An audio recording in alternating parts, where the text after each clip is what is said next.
Monday, the 7th of October 1985, Achille Lauro, an Italian cruise ship, arrives at the Alexandria port in Egypt and comes to a stop. It was the fifth day of this cruise ship's journey, which had started from the Italian city of Genoa. There were a total of 748 passengers and 450 crew members on board. At Alexandria port, 651 passengers disembarked from the ship and boarded buses. These people were going to visit the pyramids and Sphinx for a few days. After their departure, the ship's captain exited Alexandria port and, with the remaining 97 passengers, directed the cruise ship 225 kilometers westward toward Egypt's port said.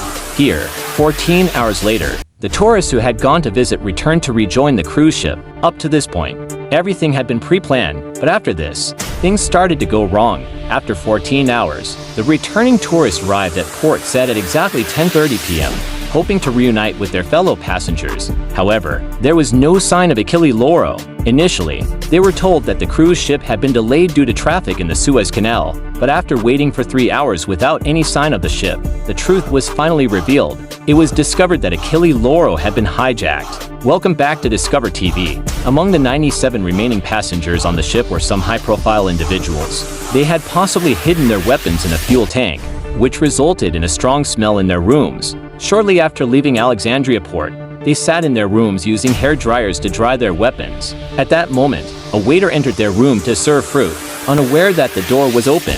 It is possible that these hijackers did not originally intend to hijack the ship near Alexandria port, but since they had been caught red-handed, they immediately went to the ship's dining hall, terrified the passengers, and began taking hostages. But who were these people? And what was their motive? No one knew. A hostess asked them who they were, to which one of them replied that they were Norwegian nationals. Before the hijackers could reach the ship's radio room, the operator inside had already broadcast an SOS call, reporting that Achille Lauro had been hijacked. This SOS message was received by a radio station in Sweden. The hijackers were unaware of this distress signal, and by the time they took over the radio room, the ship's primary communication system had already been jammed. One of them then used the ship's loudspeakers to call the captain to the front bridge. When Captain Gerardo arrived, he was greeted with a few rounds of machine gun fire. The leader of the hijackers shouted something in Arabic and then, in broken English, ordered the ship to sail 500 kilometers to the Syrian port of Tartus. At this moment, Captain Gerardo realized that these men could not be Norwegian nationals. The hijackers also ordered the captain to instruct the 450 crew members to continue their duties as usual but to stay away from the hostages. With a gun to his head, the captain had no choice but to follow the hijackers' orders. Achille Lauro, instead of heading to Egypt's port said, was now en route to Syria. The hostages and crew had no idea what was going to happen to them.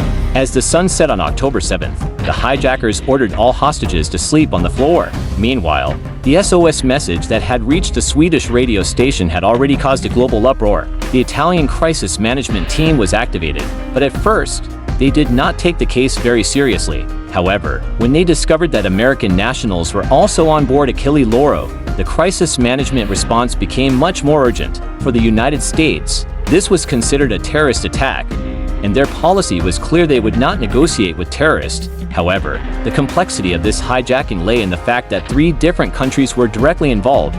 The passengers were from the United States, the ship was Italian, and the incident had taken place in Egyptian territory. A debate began about which country should take action. The US believed that since the ship was Italian, Italy should act first, but the Italian government wanted to resolve the hijacking through negotiations rather than force, as they did not want to damage their reputation among Mediterranean countries. The US, however, wanted to take strict action against the hijackers. As a result, the US pressured Mediterranean coastal countries not to allow Achille Lauro to dock at any of their ports. On the morning of October 8th, Achille Lauro reached the Syrian coast. The captain requested permission to dock at Tartus port, but since the US had already alerted everyone, the Syrian authorities did not respond.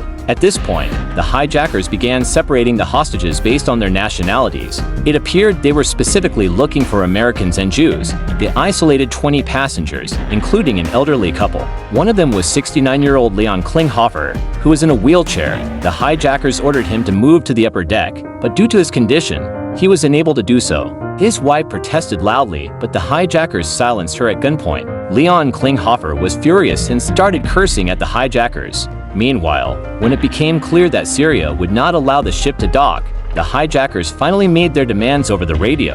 Their leader, Yusuf Majid al-Mulki, declared that they were members of the Palestine Liberation Front (PLF) and demanded that Israel release 50 of their imprisoned comrades. Now, everything was clear. The so-called Norwegians were actually Palestinians. The hijackers gave a deadline. If their demands were not met by 3 p.m., they would start killing Jewish passengers one by one. As the deadline approached, neither their demands were fulfilled nor did any negotiation team reach the ship. At 3 p.m., the hijackers sent a message stating that they had already killed one American passenger and that another would be next. But the Syrian authorities ignored their threats and told them to leave. Realizing that they were running out of options, the hijackers ordered the captain to sail to Cyprus. Meanwhile, rumors spread within U.S. intelligence circles that an American passenger had been killed, but no confirmation was available. Italy contacted Palestinian President Yasser Arafat, who is also the leader of the Palestine Liberation Organization (PLO), and asked if the PLO was involved in this hijacking. Arafat not only condemned the hijacking but also sent a negotiation team to Egypt. This team included Abu Abbas, the leader of the PLF. Abu Abbas contacted the hijackers via radio and ordered them to sail to Egypt's Port Said and treat the hostages well.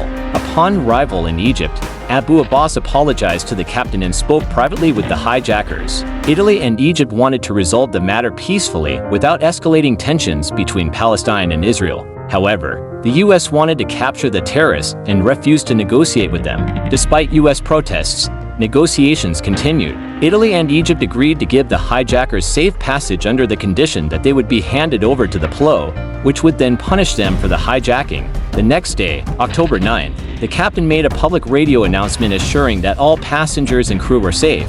This led Italy and Egypt to approve safe passage for the hijackers. But in reality, the hijackers had already killed Leon Klinghoffer and thrown his body into the sea.